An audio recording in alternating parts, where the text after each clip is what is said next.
ನಮಸ್ಕಾರ ಗೆಳೆಯರಿ, stock market Kannada ಚಾನಲ್ಗೆ ಸ್ವಾಗತ ಸುಸ್ವಾಗತ. ಗೆಳೆಯರಿ, ವಿಡಿಯೋದಲ್ಲಿ ಇವತ್ತು ನಮ್ಮ ಮಾರ್ಕೆಟ್ಲಿ ಸುದ್ದಿಯಲ್ಲಿರುವಂತಹ ಇಂಪಾರ್ಟೆಂಟ್ ಶೇರುಗಳ ಬಗ್ಗೆ ತಿಳ್ಕೊಳ್ಳುವಂತ ಪ್ರಯತ್ನವನ್ನ ಮಾಡೋಣ.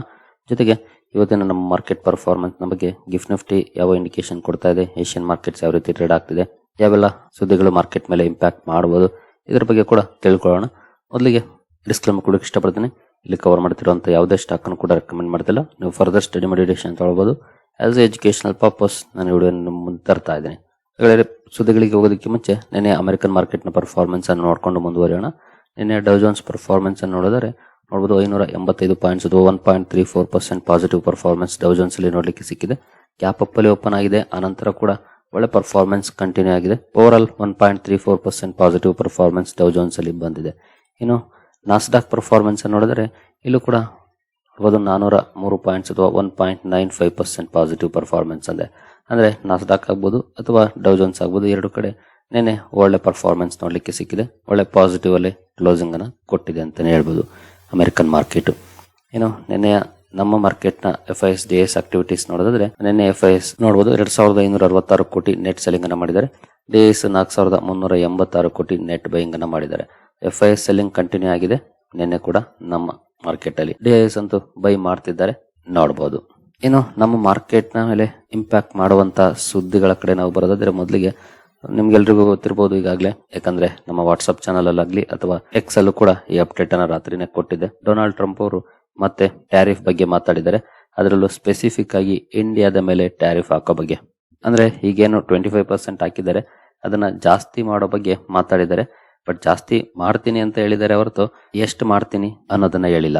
Trump again returns India with harsh tariffs over Russian oil purchases ನೋಡಬಹುದು ರಿಚರ್ಸ್ ಹೆಡ್ಲೈನ್. ಒಟ್ಟಿನಲ್ಲಿ ರಷ್ಯಾದ ಆಯಿಲ್ ಇಂಪೋರ್ಟ್ ಮಾಡ್ಕೊಳ್ತಿರೋ ಕಾರಣಕ್ಕೆ ನಾವು ಟ್ಯಾರಿಫ್ ಜಾಸ್ತಿ ಮಾಡ್ತೀವಿ ಅಂತ ಹೇಳಿದ್ದಾರೆ. ಹಾಗಾಗಿ ಇದಕ್ಕೆ ಮಾರ್ಕೆಟ್ ಯಾವ ರೀತಿ ರಿಯಾಕ್ಟ್ ಮಾಡುತ್ತೆ ನೋಡ್ಬೇಕಾಗುತ್ತೆ ಇವತ್ತು. ಹಾಗೆ ಮೊನ್ನೆ ಅಂತೂ ನಿಮ್ಗೆಲ್ರಿಗೂ ಗೊತ್ತಿರೋ ಹಾಗೆ ಮಾರ್ಕೆಟ್ ಎಲ್ಲಂತ ದೊಡ್ಡ ರಿಯಾಕ್ಷನ್ ಬರಲಿಲ್ಲ. ಆಕ್ಚುಲಿ ಡೊನಾಲ್ಡ್ ಟ್ರಂಪ್ ಅವರು 25% ಟ್ಯಾರಿಫ್ ಅನ್ನ ಅನೌನ್ಸ್ ಮಾಡಿದಾಗ, ಬಟ್ ಇವಾಗ ಅದನ್ನ ಜಾಸ್ತಿ ಮಾಡೋ ಮಾತಾಡ್ತಿದ್ದಾರೆ. ಇದಕ್ಕೆ ಯಾವ ರೀತಿ ರಿಯಾಕ್ಷನ್ ಬರುತ್ತೆ ಅನ್ನೋದನ್ನ ನೋಡುವಂತ ಕುತೂಹಲ ಇದ್ದೇ ಇದೆ. ಜೊತೆಗೆ ಎಸ್ಪೆಷಲಿ ಇಂಪ್ಯಾಕ್ಟ್ ಅಂತಂದ್ರೆ US ಸೆಂಟ್ರಿಕ್ ಬಿಸ್ನೆಸ್ ಮಾಡುವಂತ ಕಂಪನೀಸ್, ಅಂದ್ರೆ ಯಾವ ಕಂಪನಿಯ ರೆವೆನ್ಯೂ ಅಮೆರಿಕದಿಂದ ಜಾಸ್ತಿ ಬರುತ್ತೋ ಅಂತ ಕಂಪನಿಗಳಲ್ಲಿ ಒಂದಷ್ಟು ಇಂಪ್ಯಾಕ್ಟ್ ನೋಡ್ಲಿಕ್ಕೆ ಸಿಗಬಹುದು ಇವತ್ತು. ಹಾಗಾಗಿ ಆ ಕಂಪನೀಸ್ ಅನ್ನ ಫೋಕಸ್ ಮಾಡಬೇಕಾಗುತ್ತೆ. ಅದರಲ್ಲೂ ಎಸ್ಪೆಷಲಿ ಟೆಕ್ಸ್ಟೈಲ್ ಕಂಪನೀಸ್, ಫಾರ್ಮಾ, ಈ ರೀತಿಯ ಹಲವು ಸೆಕ್ಟರ್ಸ್ ಇವತ್ತು ಫೋಕಸ್ ಅಲ್ಲಿ ಇರ್ತವೆ. ಎಸ್ಪೆಷಲಿ ಸ್ಪೆಸಿಫಿಕ್ ಸ್ಟಾಕ್ ಗಳಲ್ಲಿ ರಿಯಾಕ್ಷನ್ ನೋಡ್ಲಿಕ್ಕೆ ಸಿಗಬಹುದು. ಓವರ್ ಆಲ್ ಮಾರ್ಕೆಟ್ ಅಲ್ಲಿ ನಾರ್ಮಲ್ ಪರ್ಫಾರ್ಮೆನ್ಸ್ ಕಂಡು ಬರುವಂತ ಸಾಧ್ಯತೆಗಳಿದೆ. ಬಟ್ ನೋಡೋಣ ಯಾವ ರೀತಿ ಇರುತ್ತೆ ಅಂತ. ಇನ್ನು ಇಂಡಿವಿಜುವಲ್ ಸ್ಟಾಕ್ ಗಳ ಕಡೆ ನಾವು ಬರೋದಾದ್ರೆ ಪೇಟಿಎಂ ಅಥವಾ 197 ಕಮ್ಯುನಿಕೇಶನ್ಸ್ ಇವತ್ತು ಫೋಕಸ್ ಅಲ್ಲಿ ಇರುತ್ತೆ. ರಾತ್ರಿ ಈಗಾಗಲೇ ಇದ್ರ ಬಗ್ಗೆ ಒಂದು ಸುದ್ದಿಯನ್ನ ಕವರ್ ಮಾಡಿದ್ದೆ. ಆಂಟ್ಫಿನ್ ಈ ಕಂಪನಿಯಲ್ಲಿ ನಿಯರ್ಲಿ 6% ಸ್ಟೇಕ್ ಅನ್ನ ಬ್ಲಾಕ್ ಡೀಲ್ ಮೂಲಕ ಮಾರಾಟ ಮಾಡಬಹುದು ಅನ್ನುವಂತ ಸುದ್ದಿ ಬಂದಿತ್ತು. ಈ ಸುದ್ದಿಯ ಕಾರಣಕ್ಕೆ ಸ್ಟಾಕ್ ಫೋಕಸ್ ಅಲ್ಲಿ ಇರುತ್ತೆ. ಇದನ್ನು ಕೂಡ ಅಬ್ಸರ್ವ್ ಮಾಡಬಹುದು. ಬ್ಲಾಕ್ ಡೀಲ್ ಆಗುತ್ತಾ, ಆದ್ರೆ ಸ್ಟಾಕ್ ಅಲ್ಲಿ ಯಾವ ರೀತಿ ರಿಯಾಕ್ಷನ್ ಬರುತ್ತೆ ಅನ್ನೋದನ್ನ ನೋಡೋಣ ಇವತ್ತು ಪೇಟಿಎಂ ಪರ್ಫಾರ್ಮೆನ್ಸ್ ಅನ್ನ. ನಂತರ NTPC ಗ್ರೀನ್ ಎನರ್ಜಿ ಕೂಡ ಸುದ್ದಿಯಲ್ಲಿರುತ್ತೆ. ಕಂಪನಿ SECI ಕಂಡಕ್ಟ್ ಮಾಡಿದ ರಿವರ್ಸ್ ಈ ಆಕ್ಷನ್ ಅಲ್ಲಿ ಸಕ್ಸಸ್ಫುಲ್ ಬಿಡ್ಡರ್ ಆಗಿ ಅವರು ಬಂದಿದೆ. ಗ್ರೀನ್ ಅಮೋನಿಯಾಗೆ ಸಂಬಂಧಪಟ್ಟಂತ ಬಿಡ್ಡಿಂಗ್ ಪ್ರೊಸೀಜರ್ ಇದು. ಈ ಸುದ್ದಿಯ ಕಾರಣಕ್ಕೆ NTPC ಗ್ರೀನ್ ಅನ್ನು ಕೂಡ ಅಬ್ಸರ್ವ್ ಮಾಡಬಹುದು, ಯಾವ ರೀತಿ ಪರ್ಫಾರ್ಮೆನ್ಸ್ ಸ್ಟಾಕ್ ಅಲ್ಲಿ ನೋಡ್ಲಿಕ್ಕೆ ಸಿಗುತ್ತೆ ಇವತ್ತು ಅಂತ. ನಂತರ ಇಂಡಿಯನ್ ಹೋಟೆಲ್ಸ್ ಕಂಪನಿ ಸುದ್ದಿಯಲ್ಲಿರುತ್ತೆ. ಕಾರಣ ಕಂಪನಿ ಔಟ್ಸ್ಟ್ಯಾಂಡಿಂಗ್ ಟ್ಯಾಕ್ಸ್ ಅನ್ನ ಡ್ಯೂ ಉಳಿಸಿಕೊಂಡಿದೆ ಅನ್ನೋ ಕಾರಣಕ್ಕೆ 93 ಕೋಟಿ ಪೆನಾಲ್ಟಿ ಹಾಕಿದ್ದಾರೆ. ಈ ಪೆನಾಲ್ಟಿಯ ಕಾರಣಕ್ಕೆ ಇಂಡಿಯನ್ ಹೋಟೆಲ್ಸ್ ಕೂಡ ಸುದ್ದಿಯಲ್ಲಿರುತ್ತೆ. ಇದನ್ನು ಕೂಡ ಅಬ್ಸರ್ವ್ ಮಾಡಬಹುದು, ಯಾವ ರೀತಿ ರಿಯಾಕ್ಷನ್ ಈ ಸುದ್ದಿಯ ಕಾರಣಕ್ಕೆ ಇರುತ್ತೆ ಅಂತ. ನಂತರ ವರುಣ್ ಬೆವರೇಜಸ್ ಕೂಡ ಸುದ್ದಿಯಲ್ಲಿರುತ್ತೆ. ನಿಮ್ಗೆಲ್ರಿಗೂ ಗೊತ್ತಿರೋ ಹಾಗೆ ವರುಣ್ ಬೆವರೇಜಸ್ ಸೌತ್ ಆಫ್ರಿಕಾದಲ್ಲಿ ಒಂದು ಸಬ್ಸಿಡಿಯರಿಯನ್ನ ಹೊಂದಿದೆ. ಅಲ್ಲಿ ಆ ಸಬ್ಸಿಡಿಯರಿಯಲ್ಲಿ ತನ್ನ ಸ್ಟೇಕ್ ಅನ್ನ ಜಾಸ್ತಿ ಮಾಡ್ಕೊಂಡಿದೆ. ಈಗಾಗಲೇ 97% ಹೋಲ್ಡಿಂಗ್ ಇತ್ತು. ಈಗ ಇನ್ನೂ ಒಂದಷ್ಟು ಸ್ಟೇಕ್ ಅನ್ನು ತಗೊಂಡು ಅದನ್ನ ಇನ್ನೂ ಸ್ವಲ್ಪ ಹೆಚ್ಚು ಮಾಡ್ಕೊಂಡಿದೆ. ಈ ಕಾರಣಕ್ಕೆ ವರುಣ್ ಬೆವರೇಜಸ್ ಅನ್ನು ಕೂಡ ಅಬ್ಸರ್ವ್ ಮಾಡಬಹುದು. ಈ ಸುದ್ದಿಯ ಕಾರಣಕ್ಕೆ ಸ್ಟಾಕ್ ಅಲ್ಲಿ ಯಾವ ರೀತಿ ರಿಯಾಕ್ಷನ್ ಬರುತ್ತೆ ಇವತ್ತು ಅಂತ. ನಂತರ BML ಸುದ್ದಿಯಲ್ಲಿರುತ್ತೆ. ಕಾರಣ ಕಂಪನಿಗೆ ಡಿಫೆನ್ಸ್ ಇಂದ 282 ಕೋಟಿ ಆರ್ಡರ್ ಸಿಕ್ಕಿದೆ. ಈ ಆರ್ಡರ್ ನ ಕಾರಣಕ್ಕೆ ಸ್ಟಾಕ್ ಸುದ್ದಿಯಲ್ಲಿರುತ್ತೆ, ಅಬ್ಸರ್ವ್ ಮಾಡಬಹುದು. ಈ ಸುದ್ದಿ ಎಷ್ಟರ ಮಟ್ಟಿಗೆ ಸ್ಟಾಕ್ ಮೇಲೆ ಇಂಪ್ಯಾಕ್ಟ್ ಮಾಡುತ್ತೆ ಇವತ್ತು ಅಂತ. ನಂತರ AGI ಇನ್ಫ್ರಾ ಕೂಡ ಸುದ್ದಿಯಲ್ಲಿರುತ್ತೆ. ಕಾರಣ ಕಂಪನಿ ಸ್ಟಾಕ್ ಸ್ಪ್ಲಿಟ್ ಅನ್ನು ಅನೌನ್ಸ್ ಮಾಡಿದೆ.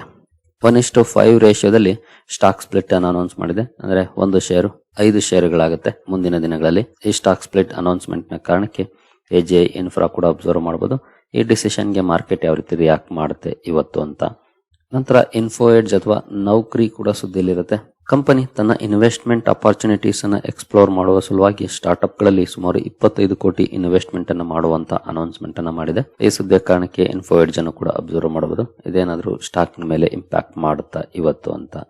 ನಂತರ quality power and electrical equipments ಕೂಡ ಸುದ್ದಿಯಲ್ಲಿರುತ್ತೆ. ಕಾರಣ ಕಂಪನಿಗೆ ಒಂದು ಸಣ್ಣ ಆರ್ಡರ್ ಸಿಕ್ಕಿದೆ. ಅಂದ್ರೆ 11.5 ಕೋಟಿ ಆರ್ಡರ್ ಕಂಪನಿಗೆ ಸಿಕ್ಕಿದೆ. ಈ ಆರ್ಡರ್ ನ ಕಾರಣಕ್ಕೆ ಕ್ವಾಲಿಟಿ ಪವರ್ ಎಲೆಕ್ಟ್ರಿಕಲ್ ಎಕ್ವಿಪ್ಮೆಂಟ್ಸ್ ಕೂಡ ಫೋಕಸ್ ಅಲ್ಲಿ ಇರುತ್ತೆ.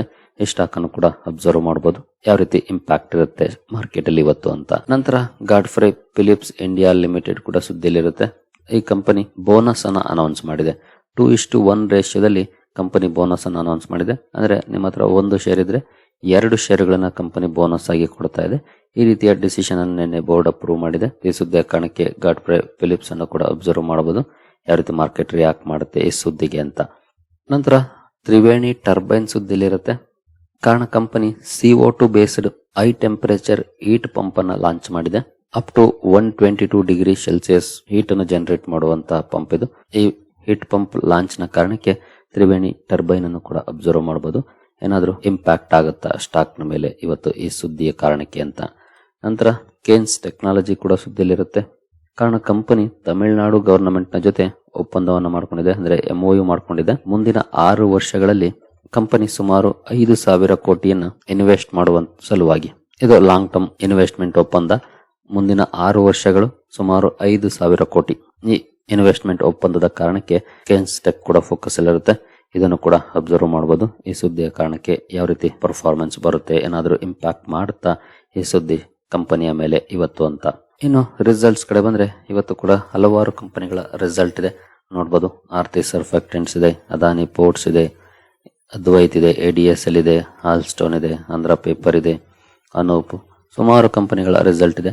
ಲಿಸ್ಟ್ ದೊಡ್ಡದಾಗ್ತಾನೆ ಹೋಗುತ್ತೆ ನೋಡಬಹುದು. ಅವಲೋನ್, ಬರ್ಜರ್ ಪೇಂಟ್ ನ ರಿಸಲ್ಟ್ ಕೂಡ ಇದೆ. ಭಾರತಿ ಏರ್ಟೆಲ್ ರಿಸಲ್ಟ್ ಇದೆ ಇವತ್ತು.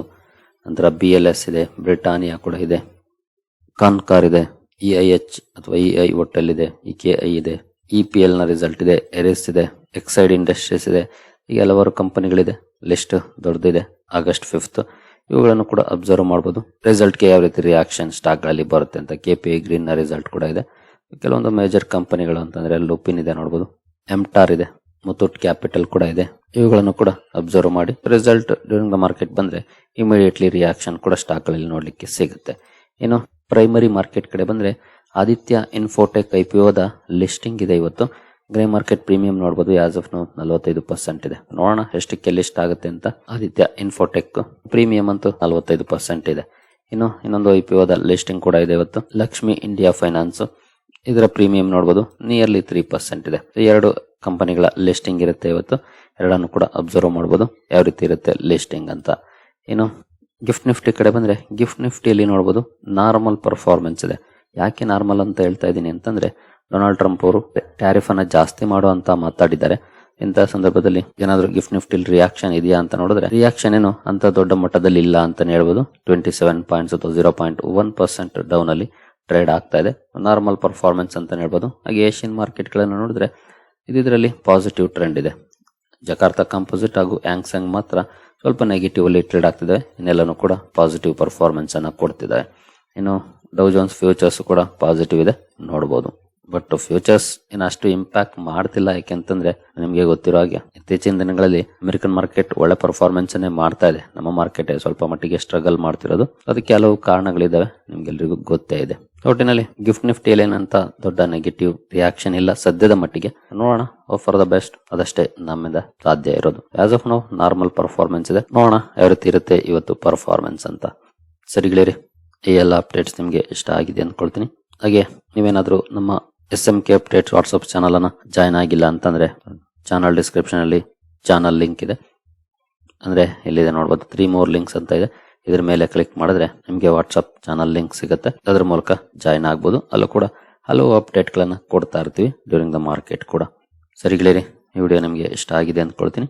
ಮುಂದಿನ ವಿಡಿಯೋದಲ್ಲಿ ಸಿಗೋಣ. ಅಲ್ಲಿವರೆಗೂ ಜೈ ಹಿಂದ್, ಜೈ ಕರ್ನಾಟಕ.